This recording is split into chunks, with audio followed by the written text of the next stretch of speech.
នេះជាស្នាដៃសំណង់ដ៏អស្ចារ្យមួយដែលជនជាតិចិនគ្រប់រូបគួរតែដឹងរាល់គីឡូម៉ែត្រដែលត្រូវសង់មានអ្នកសំណង់7នាក់បោះបង់ជីវិតដើម្បីបង្កើតផ្លូវឆ្លងភ្នំដ៏អស្ចារ្យនេះវាមានប្រវែងសរុប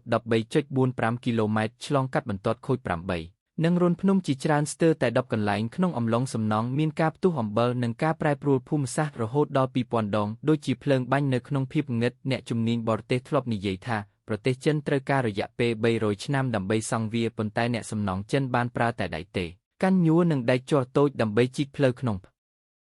ងឹតនិងគ្រោះថ្នាក់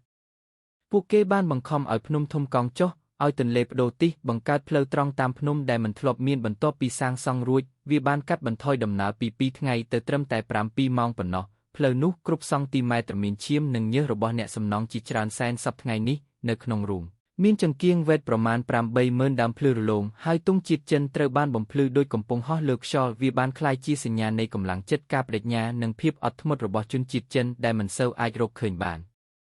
រូងនេះមិនមែនជារូងធម្មតាប៉ុន្តែជាវិញ្ញាណនៃការលះបង់និងសេចក្តីស្រឡាញ់ជាតិប្រសិនបើអ្នកមានអារម្មណ៍រីករាយនិងកោតសរសើរចំពោះស្នាដៃនេះសូមទប់ផ្កាអេឡិចត្រូនិកមួយផ្កាដើម្បីគោរពដល់វីរបុរសសំណង់ទាំងនោះដែលបានប្រើជីវិតរបស់ពួកគេបង្កើតអភូតហេតុហើយឲ្យពន្លឺនៃកិត្តិយសរបស់ពួកគេភ្លឺរហូតមិនអស់ពេល